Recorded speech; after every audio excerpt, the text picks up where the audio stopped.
Hello friends, my name is Himanshu Goyal और स्वागत है आपका मेरे चैनल में देखो और सीखो जीएसटी एंड इनकम टैक्स में।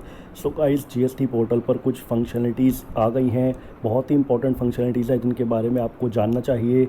सो गाइस, वीडियो स्टार्ट करने से पहले अगर आपने मेरा चैनल अभी तक सब्सक्राइब नहीं करा है तो जल्दी से मेरे चैनल को सब्सक्राइब कर लीजिए और बेल आइकन भी प्रेस कर लीजिए ताकि जीएसटी और इनकम टैक्स की कोई भी इंपॉर्टेंट अपडेट आपसे मिस ना हो जाए।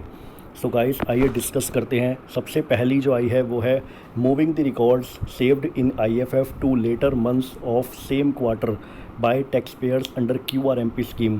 तो ये क्यूआरएमपी स्कीम के लिए बहुत ही इंपॉर्टेंट फैसिलिटी आई है। यहाँ पर आप देख सकते हैं क्या बोला है, the tax payers under QRMP scheme have been provided with an optional invoice furnishing facility to furnish details of their B2B invoices and amendments thereto for first 2 months of a quarter. जैसा कि आपको पता है कि जो tax payer under QRMP scheme में है उनको फर्स्ट 2 मंथ के लिए आईएफएफ फैसिलिटी के थ्रू अपने इन्वॉइसेस अपलोड करने होते हैं और उसमें बोलते हैं कि following enhancements have been made in IFF जो फैसिलिटी है उसमें कुछ एनहांसमेंट्स की गई हैं।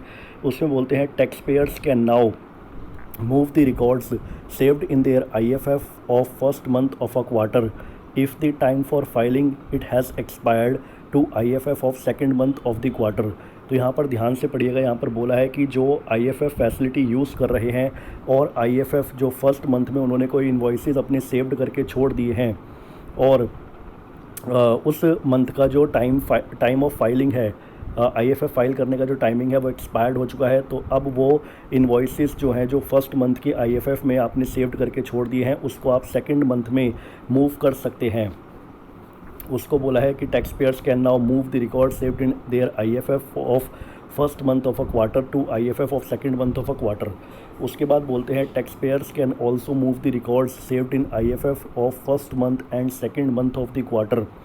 टैक्स पेयर्स अब मूव कर सकते हैं अपने रिकॉर्ड जो भी उन्होंने सेव कर रखे हैं अपनी आईएफएफ में फर्स्ट मंथ में और second month of the quarter में if the time for filing it has expired to their quarterly form GSTR1 of the same quarter. मतलब अगर आपने कोई भी आईएफएफ में अपने फर्स्ट मंथ और सेकंड मंथ में कोई इन्वॉइसेस सेव करके छोड़ दिए हैं और उस दोनों मंथ्स हैं उनकी जो फाइलिंग का टाइम है वो एक्सपायर हो चुका है, तो आप फिर उसे अपनी जो GSTR बन जाती है उस क्वार्टर की उसमें सारे इन्वॉइसेस मूव करा सकते हैं। Please note that the records can be moved only with in a quarter. तो रिकॉर्ड्स जो मूव होंगे वो खाली सेम क्वार्टर में ही होंगे। आप ये नहीं है कि आप इस क्वार्टर के इन्वॉइसेस अगले क्वार्टर में मूव नहीं कर सकते हैं, आप सेम क्वार्टर में ही मूव करा पाएंगे। उसके बाद थर्ड नंबर पर बोलते हैं while preparing IFF/GSTR1 of later months of same quarter online in case of a saved records, taxpayer will get a pop-up prompting them to either move the records by selecting yes or delete them by selecting no। अगर आपने IFF में या GSTR1 में अपने कोई invoices save करके छोड़ दिए हैं तो फिर अगर आप उन्हें मूव कराना चाहते हैं तो उसके लिए आपके ऊपर एक पॉपअप शो किया जाएगा जिसमें येस और नो का ऑप्शन आएगा। अगर आप येस पर क्लिक कर देते हैं तो वो मूव हो जाएंगे, अगर आप नो पर क्लिक कर देते हैं वो सारे के सारे डिलीट हो जाएंगे। इसमें बोला है while preparing IFF/GSTR1 of later months of the same quarter online. अगर आप ऑनलाइन प्रिपेयर कर रहे हैं in case of a saved records, tax payer will get a popup prompting them to either move the records by selecting yes और delete them by selecting no. उसके बाद बोलते हैं note that records under submitted stage can not be moved by above functionalities. तो आपने जो भी submitted stage में छोड़ रखे हैं वो मूव नहीं कर सकते हैं आप।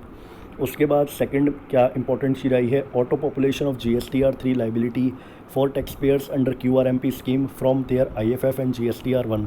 तो अब GSTR1 और IFF से आपकी GSTR3 भी में लाइबिलिटी ऑटो पॉपुलेट होगी। ये भी क्यूआरएमपी स्कीम के लिए आई है, क्यूआरएमपी टैक्स पेयर्स के लिए आई है।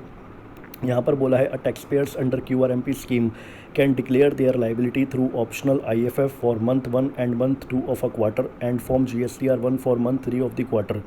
तो declaration of liability in these forms मतलब जो भी आप अपनी IFF और GSTR1 में अपने सेल के इन्वॉइसेस अपलोड करते हैं और जो लाइबिलिटी डिक्लेयर करते हैं वो ऑटो पॉपुलेट होके आपके 3B में आ जाएगी of that quarter based on their filed form GSTR1 and IFF। जो भी आपने GSTR1 और IFF फाइल्ड कर दी है तो वो ऑटो पॉपुलेट होके आपकी GSTR3B में आ जाएगी जो भी क्यूआरएमपी स्कीम में है टैक्स पेयर्स। उसके बाद सेकंड नंबर पर रिफ़ंड के लिए आया है। रिफ़ंड के लिए बहुत ही इंपॉर्टेंट चीज़ आई है, filing for refund of accumulated ITC by tax payer making exempt और nil rated supply by selecting an option of not having an LUT number in the refund application. उसमें बोलते हैं कि a tax payer is required to enter a valid LUT number while applying for refund of accumulated ITC on account of export of goods and services without payment of tax and supplies made to special economic zones without payment of tax. तो आपको एक valid LUT number डालना पड़ता है जब आप apply करते हैं रिफ़ंड के लिए, रिफ़ंड ऑफ एक्यूमुलेटेड ITC। उसमें बोलते हैं to enable a tax payer making exempt and nil rated supplies without LUT to file a refund application as they don't have a valid LUT number to enter in the refund application. The form RFD01 has now been modified. अगर आपके पास एक valid LUT number नहीं है तो आप अब जो आपका फॉर्म RFD01 है उसको मॉडिफाइड कर दिया गया है। At the time of refund filing, जब आप रिफंड फाइलिंग करेंगे, such tax payers would now be asked to select one of the following options. तो अब उसके दो ऑप्शन उनसे पूछे जाएंगे। पहला है I have a valid LUT number, I don't have a valid LUT number since I am making only exempt और नील रेटेड सप्लाईज। तो आपके पास ये दो ऑप्शन आएंगे, आप उसमें से कोई भी चूज़ कर सकते हैं। अगर आपके पास वैलिड LUT नंबर है तो आप वैलिड LUT वाला सेलेक्ट करिए, और वैलिड LUT वाला नहीं है तो अदर देन जो ऑप्शन है I don't have a valid LUT number वाला सेलेक्ट करिए। Such tax payers can now select the second option to proceed with filing of their refund application. अब आप सेकंड वाला I don't have a valid LUT number भी select कर सकते हैं और अपना रिफंड एप्लीकेशन फाइल कर सकते हैं। तो ये कुछ इंपॉर्टेंट फंक्शनलिटीज थी। उसके बाद सेकंड नंबर पर आया है लेजर्स से रिगार्डिंग। यहाँ पर बोला है facility to view ledger for 12 months and its download. ये बहुत ही इंपॉर्टेंट फैसिलिटी आई है, इसका काफ़ी समय से इंतजार था। इसमें बोला है tax payers have now been provided with a facility to view their ledgers, electronic credit ledger and electronic cash ledger and electronic liability register on their dashboard for a period of 12 months instead of 6 months। मतलब आप अपने credit ledger, cash ledger और electronic liability laser अब आप 12 months के भी download कर सकते हैं, जो PDF फॉर्मेट में और एक्सेल फॉर्मेट में आपको अवेलेबल हैं। पहले 6 मंथ के डाउनलोड होते थे, लेकिन अब 12 मंथ्स के डाउनलोड होते हैं। Transfer of amount in cash ledger between major minor heads by temporary ID holder and unregistered applicants. यहाँ पर बोला है temporary ID holder and unregistered applicants have also been provided with the functionality to transfer the amount within cash ledger from their one major minor head to another major minor head through GST PMT 09। उसके बाद बोलते हैं negative liability statement made available to composition tax payer in case of a negative liability in any tax period of a composition tax payer and if no amount is required to be paid by the taxpayer during that period, then said negative liability will be maintained in negative liability statement। अगर आपकी किसी month में negative liability है composition tax pair के case में, तो वो सारा जो अमाउंट है वो एक्यूमुलेट होता रहेगा नेगेटिव लाइबिलिटी स्टेटमेंट में। This negative balance lying in the negative liability statement will be automatically adjusted against the liabilities of subsequent tax period.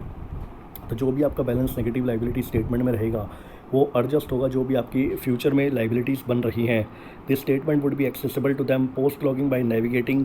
Service ledger में जाना है, लेजर्स में जाना है, सर्विस में जाना है, लेजर्स में जाना है, फिर नेगेटिव लाइबिलिटी स्टेटमेंट आपको मिल जाएगा। उसके बाद है inclusion of common names in the HSN directory and its download in excel format by the tax payer.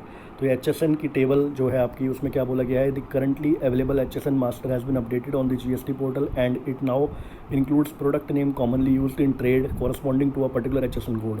तो यहाँ पर जो HSN कोड की डायरेक्टरी है वो GST पोर्टल पर अपडेट कर दी गई है। उसमें अब कॉमन नेम सर्च करके आप अपने प्रोडक्ट को भी आइडेंटिफाई कर सकते हैं और उसका HSN कोड जान सकते हैं। Download facility for the entire HSN directories in excel format, आपको एक्सेल फॉर्मेट में प्रोवाइड की गई है। Has been provided to tax payer under the link download HSN in excel format. This facility is available as a part of the search HSN functionalities available both in pre and post login on the GST portal. तो ये बहुत important functionalities हैं जो available कराई गई हैं GST portal पर। So guys, ऐसे ही और वीडियोस पाने के लिए आप जल्दी से मेरे चैनल को सब्सक्राइब कर लीजिए और बेल आइकन भी प्रेस कर लीजिए। सो उसी के साथ मैं अपनी वीडियो क्लोज करना चाहूँगा। So guys, thank you guys, thank you for watching this.